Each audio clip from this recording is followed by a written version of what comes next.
한국경제TV 생생한 실전 투자 정보 와우퀴. 월 5,000원 커피값으로 투자 정보가 내 손 안에 배달됩니다. 와우킥 N에서 만나요. 네, 항상 이야기하는 것이지만 저희 방송 꾸준히 보신 분들이라면 코스피 지수와 코스닥 지수 큰 그림을 놓고 보면 왜 이렇게 움직이는구나를 확실하게 알게 되는 강의 시간이 돌아왔습니다. 자, 올해 하나오션에 이어서 로봇주까지 확실하게 좀 잡아주시고 계시는데요. 자, 앞으로는 또 어떤 전략을 세워서 더 큰 그림을 그려야 할지 오늘의 강의 지금 바로 출발합니다. 네, 투자자 여러분 반갑습니다. 김종철입니다. 지난주에 주시장의 모습을 보면은 또다시 코스피가 가계 위로 올라가는 모습을 주고 있죠. 아쉬운 것은 주말에 소위 바이오 종목군들을 중심으로 해서 코스닥의 지수가 좀 빠졌는데 알테오전의 악재가 시장을 덮쳤습니다. 하지만 결론부터 먼저 말씀을 드린다면 이런 것들은 물론 하루 이틀은 더 갈 수는 있습니다만 전체적으로 덩달아 빠졌던 종목군단들은 같이 위로 올라갈 수가 있겠습니다. 자, 이러한 가운데서 여러분들이 매매를 제대로 하기 위해서는 어떤 부분들을 캐치를 할까요? 그렇습니다. 우리가 소위 추세적으로 상승하는 종목군과 아니면 소위 트레이딩 종목이라고 그러죠. 한번 위로 올라갔다가 내려갔다가 올라갔다가 내려갔다가 어떤 순간적인 테마주의 종목군에다가 너무 비중을 둬서는 안 되는 부분들이거든요. 그런 것들은 약간 짧게 끊고 나가야 되겠죠.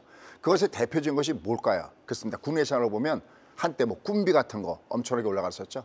또 아난티, 뭐 항상 제가 공개 강의할 때마다 이런 것들은 팔딱팔딱거리는 순간 내려갈 때 잡았다가 올라갈 때 던지는 종목입니다라는 말씀을 드리고 있어요. 하지만 올해 원픽이 있었습니다. 군위창에서 상반기에는 바로 조선주, 내가 조선의 조선이라 그래서 하나옵션이 대표적인 종목이었었고요. 이런 것들은 추세적인 종목이죠. 물론 지금 조선주들이 위에서부터 내려와 있지만 얘들은 끝났을까요? 그렇게 보지는 않습니다. 그다음에 하반기에는 어디다가 포커스를 맞췄었죠? 그렇습니다. 바로 로봇. 제가 매번 얘기하듯이 제 진짜 뭐랄까요? 꿈이 AI 두뇌를 장착한 로봇 비서가 옆에서 있는 것이다라는 말씀을 드리면서 로봇주 종목에서 상당히 많이 말씀을 드렸습니다. 굉장히 오래전에 말씀드렸던 것은 벌써 한 3년 이상 됐습니다. 레인보우 로봇이었고요. 그다음에 올해는 로보티즈, 그다음에 원익홀딩스, 그것이 바로 로봇 손과 연결돼 있다라는 말씀도 이렇게 드렸습니다. 자, 그렇다면 대충 눈치는 채셨겠지만 올해 소위 템버거 종목군들은 어디서 나오고 있는 걸까요?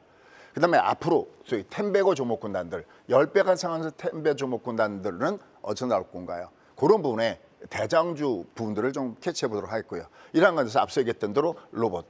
자, 여기서 한 가지 체크하도록 하겠습니다. 여러분, 로봇주를 어떤 단기적인 흐름에 포커스를 맞추는 분들이 계세요. 아까 제가 대표적으로 꿈비라 이런 거 얘기했는데 만약에 정부에서 출산 장려 정책을 한다. 왜냐하면 자꾸만 노인화가 고령화가 돼가고 있는 모습들이고 또 젊은 친구들이 애를 잘 낳지 않죠. 근데 사실 우리 젊은 청년 부부들이 애를 낳지 않는 게 아니라 애를 낳기는커녕 결혼도 포기하고 그다음에 취업도 포기하고 그런 경우가 많습니다. 더군다나 애를 키운다는 것은 엄청나게 많은 돈이 들기 때문에 이것이 뭔가가 뒷받침이 돼줘야 됩니다. 선진국의 사례가 있는데 그런 부분들은 나중에 제가 또 만약에 그쪽이 좀 흐름을 보인다 그러면은 왜 그런 나라에서는 출산이 그렇게 장려하지 않더라도 실질적으로 왜 늘어나는가라는 부분도 보도록 하겠습니다. 다만 우리나라에서는 이게 비용이 너무나 많이 드는 이런 모습이고 소위 어떻게 보면 참 제가 지난번에 그런 말씀드렸죠. 우리 기성세대들은 청년들한테 빚지고 있다라는 말씀 드렸었는데 요새 삼포 시대다 그래갖고 청년들이 참 어려운 이런 날들을 보내고 있습니다. 자, 그런 종목군들은 지금으로서는 그냥 하나의 테마주일 뿐입니다. 지난번에 트럼프 대통령이 에이펙 회의 온다고 할 때도 남북 테마주가 순간 올라간 적이 있었죠. 여기에 잘못 녹아 들어가면 안 된다는 말씀드렸어요. 근데 이 로봇은요, 그런 종목의 섹터가 아닙니다. 이 로봇주는 말 그대로 세상을 바꾸는 종목의 섹터예요. 그러면 도대체 이 로봇 종목군단들 우리가 계속 어떻게 접근할 것인가? 그다음에 이번에 자동차 섹터 종목군들이 위로 올라가지는 모습을 주고 있었죠. 보통 우리가 지수가 위로 올라갈 때는 삼성전자나 SK하이닉스였는데 지난주에 코스피를 받쳐줬던 또 하나의 쌍두마차가 바로 자동차 관련된 종목군들이 위로 움직이는 모습을 줬습니다. 그다음에 역시 뭐 반대 종목군들은 계속 빼지 말아야 됩니다. 어차피 AI가 계속해서 시장을 지배하는 한 반도체는 약방에 감초죠. 그런데 또 하나 제가 매번 얘기하고 있습니다. 전력 종목 군단들은 단기적으로 조정을 받을 때마다 담아가야 된다. 왜냐하면 AI에서 전력을 빼놓고서는 우리가 생각할 수 없는 부분들이 있거든요. 근데 사실 이거 말고도 많은 종목군단들이 무게중심이 들어오는 종목군들이 많이 있습니다. 자, 과연 그런 종목군단들은 우리가 어떻게 해야 될 것이냐 하는 겁니다. 자, 그다음에 가장 중요한 내용 중에 하나죠. 버블은 터질 때 터지더라도 내년 이후에 터진다. 이건 진짜 우리 신구님의 표현 잠깐만 빌리겠습니다. 제 방송 꾸준히 보셨던 분들은 제가 이렇게 시리즈별로 장의 전략을 어떻게 가질 것인가 말씀드렸던 것이 있었습니다. 일단 먼저 작년 12월 말에 2399 우리나라 장은 정말 너무나 힘든 장이었었죠. 하지만 여러분들 힘내십시오 그러면서 올해는 오히려 국내 장을 미장보다 더 많이 해야 된다. 6대 4로 해야 된다. 여기가 첫 스타트였습니다. 그다음에 나갔던 것이 어떤 것이었죠? 선거 전에 악재 없다. 그다음에 선거 이후에 누가 대통령이 되시던 일단 주가는 랠리 준다. 그다음에 가장 중요한 부분들 하나, 1파가 강하면 3파가 있다. 마지막에 뭐였었죠? 여러분들 4천선까지는 얘는 그냥 갈 수 있습니다. PBR 1.3배의 이론을 중간값 법칙을 도출해서 4천선 이하의 조정일 때는 담으셔야 됩니다. 특히 지수 ETF에다가 마더보드 투자에다가 30% 이상은 담으시오라고 말씀드렸습니다. 자, 그러면 마지막 여러분께 드리는 메시지는 뭘까요? 아직도 주저주저 하시는 분들을 위해서 계속 조준시마다 담아야 된다고 할 때 얘기하는 것이 바로 버블은 내년 터질 때 터지더라도 내년에 터진다가 아닙니다. 터져도 내년 이후에 터진다. 그러니까 올해는 뭐 버블 터진다 이런 얘기 상관이 없다라는 말씀 드렸는데 이러한 주제를 중심으로 해서 강의 내용에 녹아들도록 노력하겠고요. 부족한 부분들은 역시 유튜브에서 좀 더 디테일하게 살펴보도록 하겠습니다. 자, 그러면 먼저 팩트체크부터 가보도록 하겠습니다. 자, 지난주에 시장 어떻게 움직였을까요? 보시죠. 지난주 주식시장을 보시면 자, 일단 먼저 제일 중요한 부분이 여기였었죠. 주가가 밑으로 내려갈 때 여기 저점을 지켜줘야 된다. 그다음에 시장은 여기서 우리 내려갔을 때 여러분들 상당히 또 심적으로 4,200에서 막 포모식으로 들어갔던 분들은 마음의 고통이 좀 심하셨죠. 근데 제가 드렸던 말씀, 여기는 주가가 조정받아도 이건 파동성의 조정이야. 추세적으로 조정받는 거 아니야. 그러니까 걱정할 필요 없어요 라는 말씀을 드렸어요. 주가가 결국 여기까지 위로 올라 있습니다. 여기서 제가 분명히 중요한 용어를 사용했습니다. 여러분들은 추세와 파동을 구별 못하는 분들이 많이 계십니다. 대표적으로 2020년 3월 달에 주가가 바닥을 찍고 2021년도 6월 달 무려 3,316까지 주가 올라간 다음에 주가 하락할 때 주가가 계속 중간에 반동을 주죠. 이게 파동상 반등이거든요. 이거 올라갈 때마다 때려줘야 돼요. 근데 반면 그때 주가가 내려갈 때 제가 중국보다 나빠요? 주가 깡통입니다. 이게 추세입니다. 이걸 구별 못하니까 이 앞에 조정받으면 올라가고 조정받으면 올라가고 조정받으면 올라가다 보니까 여기도 조정받아도 올라갈까로 생각해서 잘못 대하셨던 분들이 심하셨고요. 지금 지수는 4천선 위에 와 있는데 최근에 어떤 모 증권사에서 나온 데이터 내용이 사람을 충격에 빠뜨렸습니다. 이번 이 장에서 오히려 손실 본 사람이 54%, 그다음에 번 사람 중에서도 100만 원 이상 번 사람이 20%. 뭐가 잘못됐을까요? 그렇습니다. 일단 지수가 가면 지수 ETF에다가 마더보드 투자를 안 하시는 거고요. 그다음에 추세가 상승인지 하락인지 이게 안 된 겁니다. 계속 주변에서 살만하면 AI 버블이 터진다. 특히 뭐 마이클 버리 역시 등장을 했었고요. 또 그다음에 바퀴벌레론, 바퀴벌레가 그거 한 마리겠느냐? 아마 틀림없이 우글우글할 것이다. 뭐 이런 기타 등등 여러 가지 내용들. 그다음에 엔비디아에 대해서 뭐 누가 주식을 다 팔았더라. 또 최근에 손정희 회장 같은 경우에는 주식을 팔았다고 보도가 나올 때는 손정희 회장까지 다 팔았어? 진짜 끝장인가? 그랬는데 나중에 뭐라 했습니까? 조금 심하게 한다면 엔비디아 주식을 팔면서 눈물을 흘렸다라는 뭐 이런 표현까지 하고 있는 거 아니겠습니까? 그럼 그러고 나니까 또 주가는 또 멀쩡하게 또 다시 올라오는 모습을 주고 있습니다. 다시 말씀드리지만 여러분들이 강의를 들으면서 그냥 어떤 종목, 소위 똑딱이 종목, 뭐 몇천 원짜리, 물론 좋습니다. 텐베거 하려면 몇천 원짜리에서부터 올라가야 텐베거 나오겠죠. 하자면 이게 똑딱이 종목인지 소위 파동주인지 이게 추세주인지 이걸 구별해서 매매를 하셔야 됩니다. 그때 제일 중요한 게 뭘까요? 그렇습니다. 바로 시장 분석입니다. 왜냐하면 시장이 올라간다? 이건 시가총액이 증가한다는 거고요. 여기 주가가 여기 요만큼 내렸을 뿐인데 이때 웬만한 종목이 다 빠졌죠. 그죠? 상당히 어려운 이런 국면에 들어갑니다. 그래서 항상 시장 분석을 기본적인 틀로 놓고 매매하셔야 된다라는 겁니다. 자, 그럼 일단 내려간 상태에서 여기를 지켜줄 때 중요한 매매 기법은 뭘까요? 그렇습니다. 뒤에 나오겠지만 미 증시에서 마틴 길존. 실제로 저희는 거기 수강생분들이 거기서부터 스파이를 다시 베팅하기 시작했는데 그게 받쳐주면서 얘가 위로 올라가는 모습을 주고 있습니다. 자, 그러면서 양쪽 시장을 봤을 때 항상 월이 바뀌면 이 앞달에 얘가 부담스럽던 것이 왜냐면 얘는 월초 기준점에서 주가가 음봉의 영역, 바람이 위에서 찍어 내리기 때문에 어려웠는데 지금 얘는 발의 방향이 밑에서부터 위로 올라가기 때문에 얘는 긍정적인 모습을 보여주고 있다라는 것을 우리가 체크포인트로 보셔야 되겠습니다. 특히 말씀드렸던 대로 이쪽은 알테오전의 악재 때문에 역시 주가가 쭉 빠져나가면서 하지만 아래꼬리 달고 있죠. 하지만 올라갔을 때 또 걸려 있었죠. 지난주에 말씀드렸지만 얘가 우리가 얘기하는 1000스탑을 향해서 가더라도 그냥을 못 간다고 그랬죠. 왜 그렇습니까? 아마 기억나실지 모르겠는데 얘가 앞에 있는 걸 그냥 돌파하려면 분봉에 무슨 패턴? 퍼펙트 패턴을 줘야 된다. 퍼펙트 패턴을 못 줬기 때문에 얘는 올라갈 때마다 두드려 만나 그랬죠. 또 거꾸로 내려가도 저점 매수가 있습니다. 자, 어쨌든 양쪽 12월 발의 방향은 우상향하는 모습을 주고 있는데 특히 현재까지의 스코어를 보면 코스닥보다는 코스피가 강한데 이게 또 어느 정도 올라가면 이쪽이 다시 올라갈 겁니다. 자, 그럼 코스닥은 왜 조정받을까요? 그렇습니다. 얘가 먼저 직전 고점대 와 있습니다. 이때 우리가 이것을 뭐냐면 중방 패턴일 때는 직전 고점이 저항이 되는 겁니다. 근데 아직까지 여기는 직전 고점대 아직까지 여유가 남아있죠. 그러니까 상대적으로 얘가 다시 밑에서부터 들어주는 모습을 주고 있습니다. 근데 역시 중요한 게 있어요. 매는 장사가 없는 거죠. 한편 수급이 들어오면 그쪽이 좀 뜨는 모습을 주고 있지 않습니까? 자, 역시 견인차증이었던 것이 바로 그들이었죠. 자, 그들이 돌아왔습니다. 자, 지난주의 상황입니다. 그 지지난주입니다. 지지난주 보면 여기 보면요, 뭐 엄청나게 매도를 때렸죠. 그죠? 앞에 단위를 보면 어마무시하게 이렇게 매도를 때리는 부분들이 그 전주에 있었습니다. 근데 이번 주는 어떻게 했습니까? 이번 주는 매수, 살짝 매도, 다시 매수. 코스피에 그들이 들어왔어요. 누가? 외국인들이.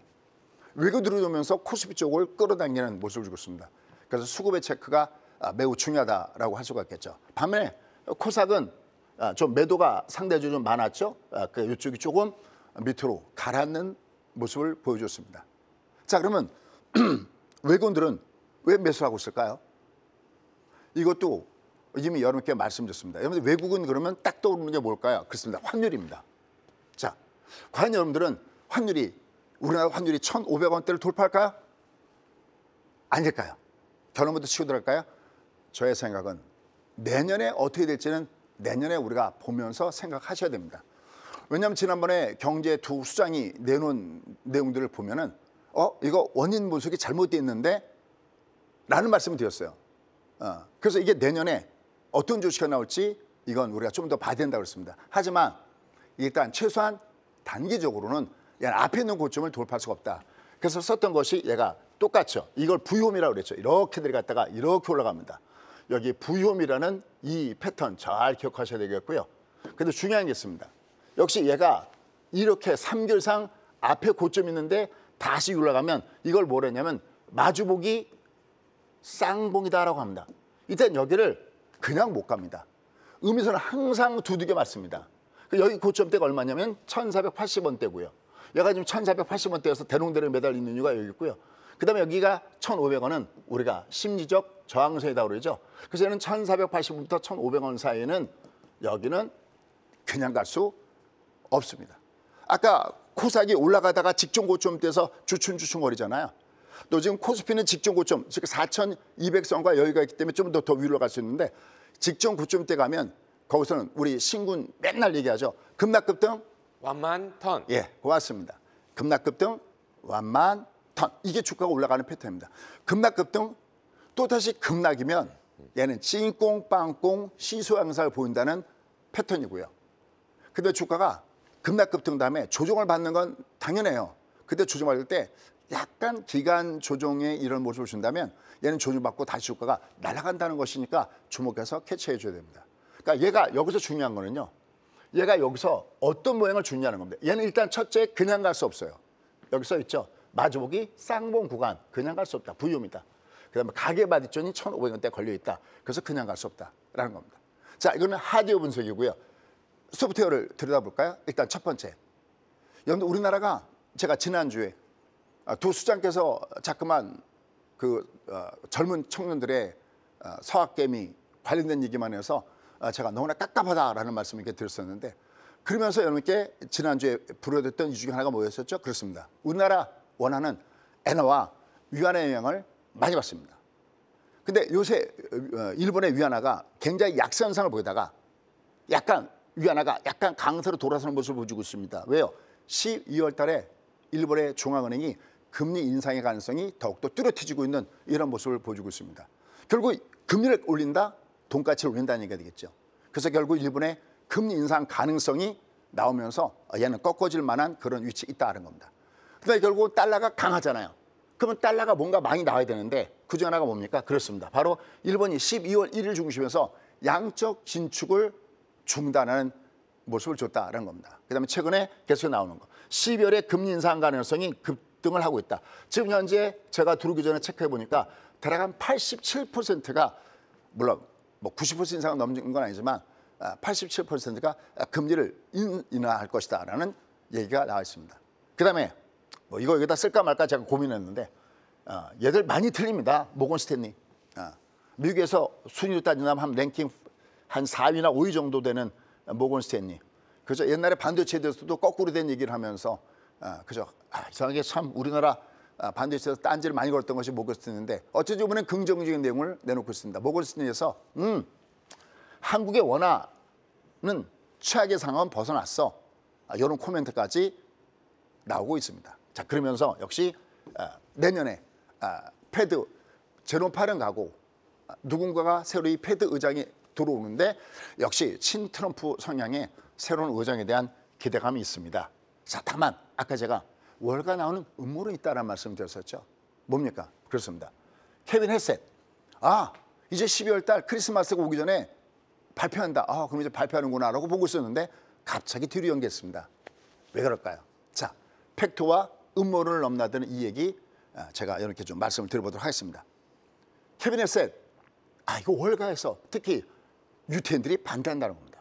만약에 케빈 헤셋이 만약에 패드 의장으로 임명된다면 누가 활동하게 될 것이다? 그렇습니다. 바로 그들이 나서게 될 것이다 하는 겁니다. 누가? 바로 채권 자경단이. 자, 근데 이건 뭡니까? 갑자기 채권 자경단 얘기하면서 왜 파운드 합니까? 여러분들 지난 2022년도에 3년 전에 여러분들 영국의 트러스 총리라고 기억나십니까? 신구님 기억나세요? 네. 총리 되자마자 일주일도 안 돼서 날아간 사람? 왜 그랬습니까? 나는 영국의 현지를 살리기 위해서 나는 돈을 왕창 풀 거야. 그리고 감세를 할 거야. 어떻게 됐습니까? 여기 한번 보시죠. 여기 지금 동그라미 쳤는데요. 이게 2022년도 9월 달의 문제인데요. 여기 어떻게 됐었죠? 파운드가 폭락을 줬습니다. 여기서 등장한 것이 뭐였었죠? 그렇습니다. 채권 자경단의 지시다라는 얘기가 나오고 있습니다. 그러니까 이번에 만약에 아까 얘기했던 햇릿이 임명된다 그러면 월가에서 어떤 것이 그렇습니다. 채권 자경단이 등장하면서 또다시 미국의 국채를 대라고 갖다가 두들겨 팰 가능성이 높다. 이런 내용들이 나오는 이유가 바로 거기에 있습니다. 왜냐하면 여러분들 우리가 착각하지 말아야 될 게 패드에서 금리를 내리잖아요. 그러니까 만약에 햇릿을 임명해서 금리를 내잖아요. 그러니까 어떤 금리를 내리는 걸까요? 그렇습니다. 단기 금리를 내리는 겁니다. 10년짜리 금리는 내리고 자시고 아니라 그건 실질 금리이기 때문에 시장이 돌아가느냐 안 도냐 어떻게 돌아가느냐 문제인데 실제로 단기 금리를 내려도 만약에 채권을 갖다가 팬다. 그러면 채권 가격은 폭락하게 되는 거고 10년 국채 수익률 어떻게 될까요? 위로 급등을 주죠. 그러니까 어떻게 될까요? 트럼프가 화들짝 놀란 거죠. 그래? 그래? 잠깐만. 그 월가인분들은 어떻게 할까요? 자, 약간 업무론에 섞여 있는 모습인데요. 그렇습니다. 카몬, 누구요? 베센트 재무장관이요. 월가인물 아닙니까? 헤지펀드 인물이고요. 야, 너희들 만약에 헤셋을 임명하면 이건 아마 채권 자경단이 가만히 있지 않을 것 같아. 너희는 뭔가 바꿔야 돼. 그래서 갑자기 헤셋에서 누구로? 그렇습니다. 지난번에 말씀했던 월라 이수서 쪽으로 약간 바뀌고 있습니다. 그래서 내년에 한 1월 내지 2월 달 정도에 나올 것이다. 근데 사실은요, 비슷합니다. 어쨌든 뭐 금리 인하에서는 둘 다 환영하는 목소리니까요. 그래서 여기 한 페이지에다가 정리해봤습니다. 결국 채권 자경단의 그 얘기가 확산되고 있는 이런 모습들은 너무나 비둘기파적인, 그냥 비둘기도 그냥 비둘기가 아니라 왕 비둘기를 임명했을 때, 야, 이게 무슨 패드야? 이건 그냥 트럼프 밑에 하나의 소위 얘기하는 꼭두가시 패드 의장을 임명하는 밖에는 안 되잖아 라는 얘기를 하고 있는 겁니다. 자, 그런데 말이죠, 한 가지 더 중요한 체크포인트가 있습니다. 우리는 모두 다 야, 다음에 패드 의장이 누가 될까 아는데 비중을 두고 있잖아요. 노. 월가에서는 더 중요하게 보는 게 있습니다. 야, 이미 그게 그거야. 뭐 헤셋을 임명하던 아니면 원래 이사를 임명하던 다들 왕비둘기 쪽 아니겠어? 정도의 차이는 있겠지만, 그런데 심하게 손대는 것이 있습니다. 뭘까요? 어라, 이거 봐라.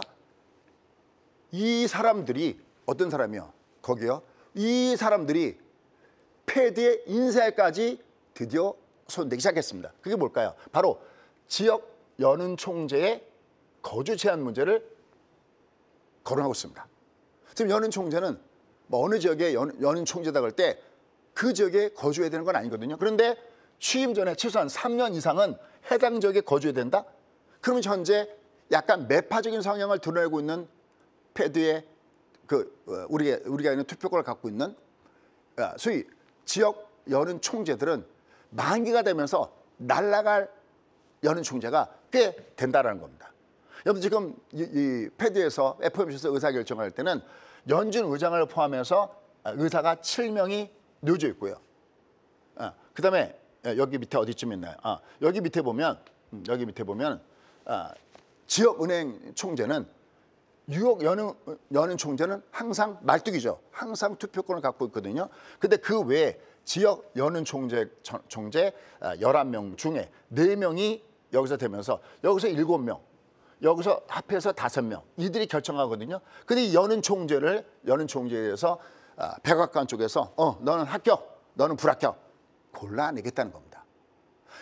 결국 완전히 장악하겠다는 것들이 여기 포함되어 있다라는 얘기죠. 그러니까 어차피 내년 이후에 전적인 연준의 행보는 당연히 비둘기파적인 행보로 이어갈 가능성이 굉장히 높다라고 얘기하고 있습니다. 자, 이러한 가운데서 지금 미국은 지난 11월 달까지 누적 해고 명수가 117만 명. 어마어마합니다. 분명히 미국의 경기는 좋다고 하는데 왜 이렇게 사람을 자를까요? 특히 전년 대비 54%나 급증하고 있습니다. 여러분들 이마트 가보셨나요? 제가 이마트 가면서 사실 굉장히 가슴 아픈 게 하나가 있었습니다. 이마트에 가니까 거기 주부 사원께서 왜 우리가 간단한 물건 있으면 간단한 물건 갖고 자기가 스스로가 계산하는 거, 심지어는 뭐 물건 갖고 넣기만 하면 자동으로 계산되는 게, 제가 그걸 어디서 봤더라?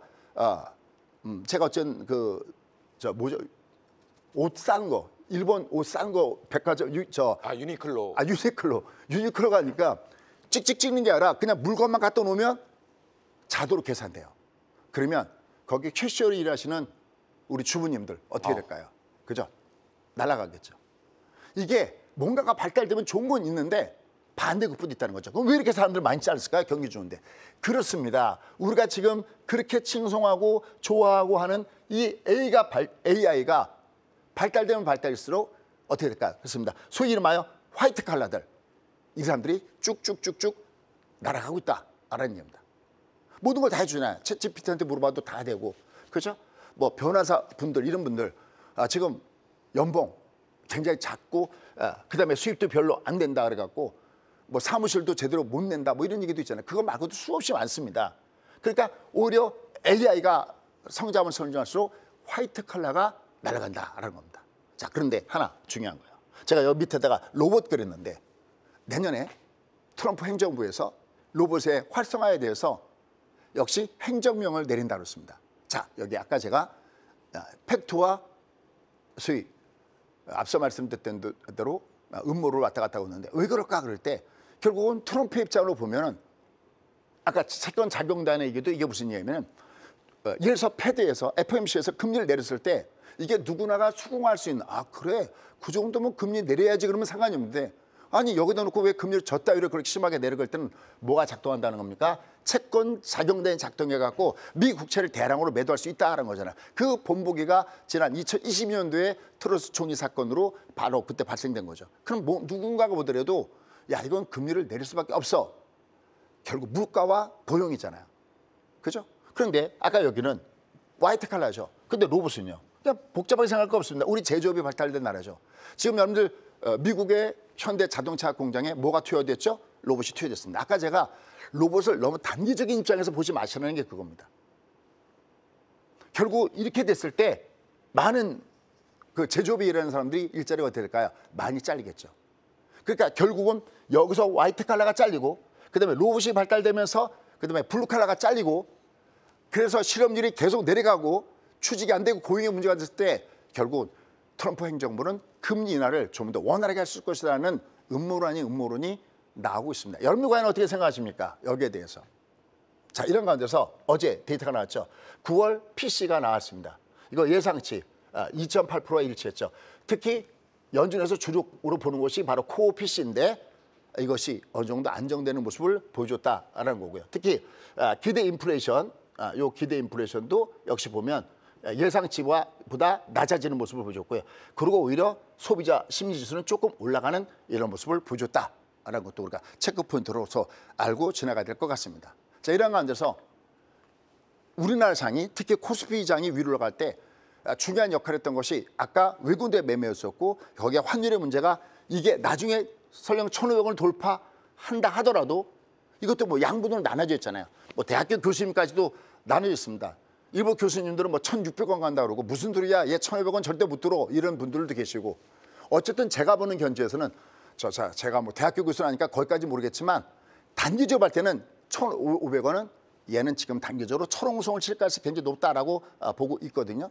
자, 이런 부분들에 따라서 외국내 매매가 들어오는데 또 하나의 내용이 뭘까요?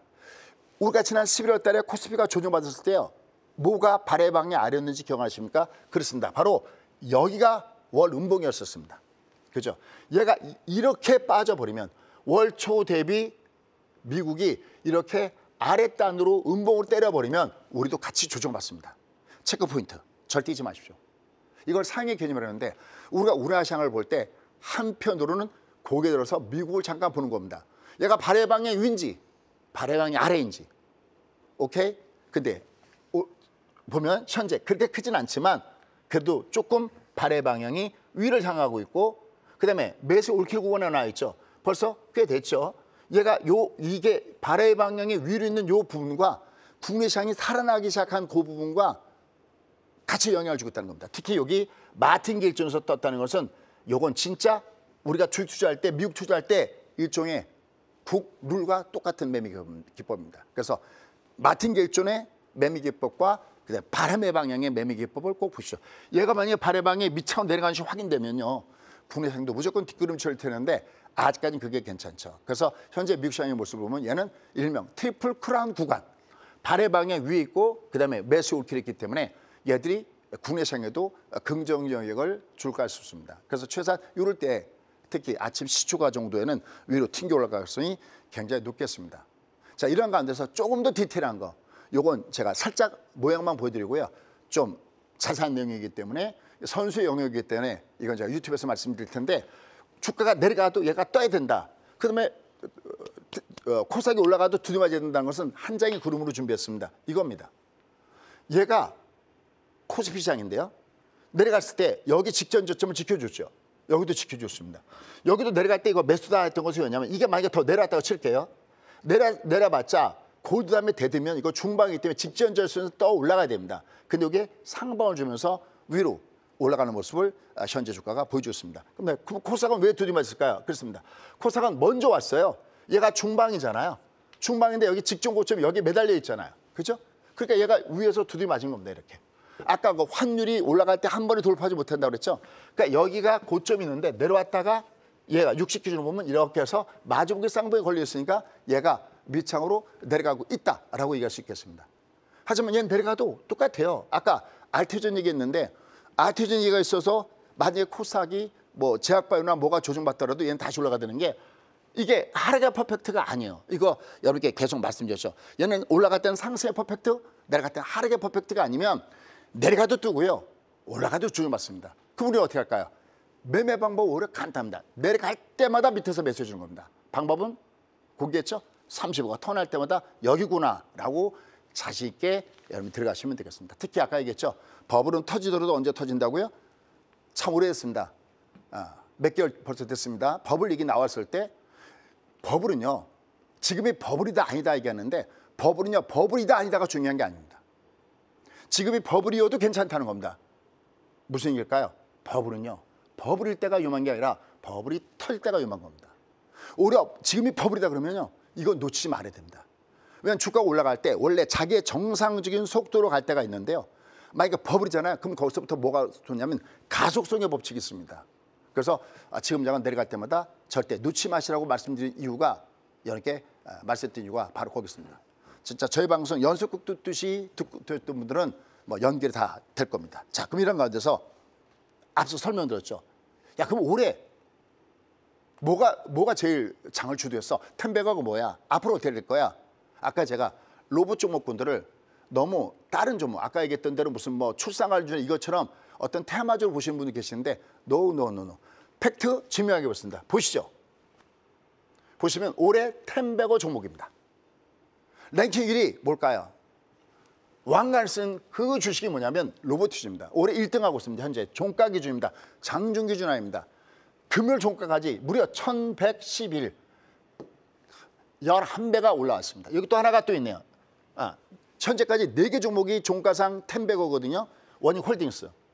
그죠? 이 2개가 다 뭘까요? 그렇습니다. 로봇과 관련된 종목입니다. 사실은 원익홀딩스는 원익홀딩스가 좋은 게 아니라 원익 로보틱스가 있는데 비상장이에요.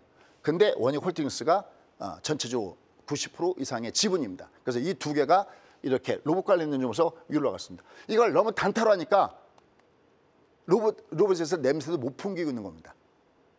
저희가 아까 우리 신부님이 얘기했지만 상반기에는 하나 옵션에다가 비팅을 줬고요. 근데 하반기에는 로보티즈. 특히 저희가 10만 원 언더, 막 9만 원대인가 그 근처에 있을 때 증자 때문에 조정받을 때 여기가 저래 찬습니다 라면서 밀어붙였던 것이 이건데 아주 제대로 가고 있습니다. 로보티즈가. 그다음에 천일고속. 얘는 근데 사실은 가짜 텐베거죠. 왜냐면요. 얘는 여기가 그냥 옆에 평지였어요. 그러다가 딱 2달 동안에 왜 올라갔습니까? 우리가 고토 그러죠. 강남 고속버스 터미널이요. 저 항상 거기를 보면서 아니 왜 여기다가 이렇게 교통이 막혀? 거기 항상 지나가려면 교통이 막히거든요. 아니 왜 여기다가 이 터미널을 만들어놨을까? 그게 힌트였던 것 같습니다. 고토의 저 강남 고속버스 터미널 개발권과 관련돼서 역시 천일고속이 이렇게 올라가고 있습니다. 근데 이거 말고도요. 사실 최근에 보면 중소형 건설사들 좀 올라가고 건설사 종목군이 괜찮잖아요. 이거 왜냐하면 역시 현 정부에서 계속해서 신경을 써야 될 거 이게 뭘까요? 부동산이죠.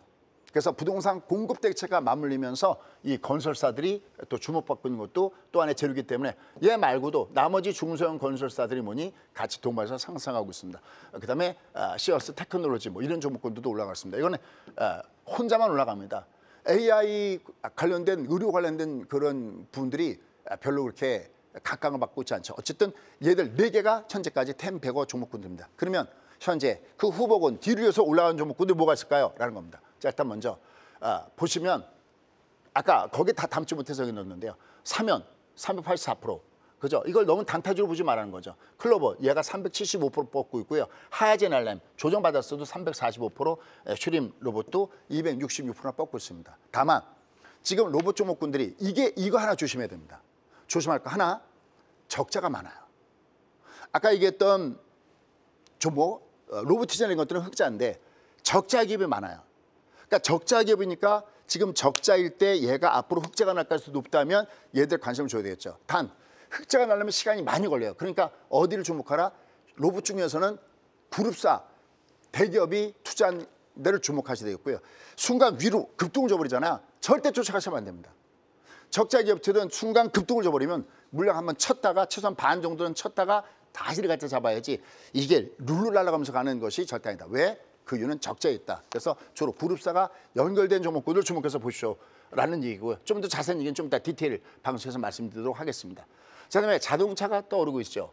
그죠? 현대차를 중심해서 올라가지고 있고 역시 관세에 대한 불확실성이 해소되는 모습을 주고 있고 또 미국에서 자동차 연비 규제 완화에 대한 얘기가 나오면서 올라갔습니다. 이 한라캐스트는 사실은 양쪽이 다 됩니다. 그렇죠? 여기 붙으면 자동차 관련된 부품주가 되고요. 또 한라캐스트는 또 하나가 저쪽 바로 로봇과 관련된 종목이기도 하는 종목이 바로 이 종목이죠. 그다음에 뭐 현대 오토에버, 그다음에 만도 뭐 이런 종목도 올라갑니다. 이 자동차 관련된 종목군단들은 계속 밑으로 조임할 때마다 봐야 될 걸 보고 있습니다. 반도체와 같이 우리나라 시장을 끌고 올라가는 겁니다. 제가 이렇게 이런 말씀드렸어요. 자, 과연 내가 삼성전자를 포기할 것이냐 했을 때 만약 우리나라 지수가 4천이 고점이다라고 하면 삼성전자니 SK하이닉스인지 뭐든지 다 올라갈 때마다 때려야 된다고 그랬어요. 근데 4천이 아니라 여기서 숨을 죽이더라도 아직까지는 파동성이 조정이고 추세가 살아있다면 삼성전자도 내려갈 때 관심이고요. 현대차는 이런 것도 내려갈 때 관심이고요. 항상 이것을 지수와 연결시켜서 보는 이런 전략들이 굉장히 성공할수 높으니까 꼭 체크하시기 바라겠습니다. 자, 그다음에 역시 반도체 종목군들. 삼성전자가 요새 힘을 내주고 있죠. 손주 회장이 방한하고 있고 또 반도체 슈퍼사이클과 연결돼서도 그렇고 역시 여러 가지 부분에서 뭐 나머지 종목군들도 같은 패턴에서 보시면서 하시면 될 것 같습니다. 자, 그다음에 원전주. 제가 원전주를 보면서 드는 생각 딱 하나입니다. 사실 아까 제가 로봇주에 대해서 긍정 얘기할 때 그 힌트 어디서 얻냐면요. 사실은요. 이분한테 얻은 겁니다. 젠슨왕. 아주 입시전적인 인물입니다. 젠슨왕 보면.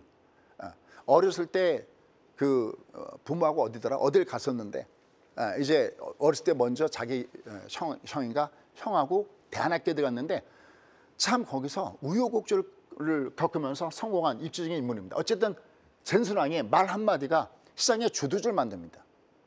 젠슨왕이 처음에 지금은 좀 아니지만 서브로보틱스 같은 로봇주에 투자한다. 그러니까 자기가 AI 칩 만들면서 로봇주에 투자한다.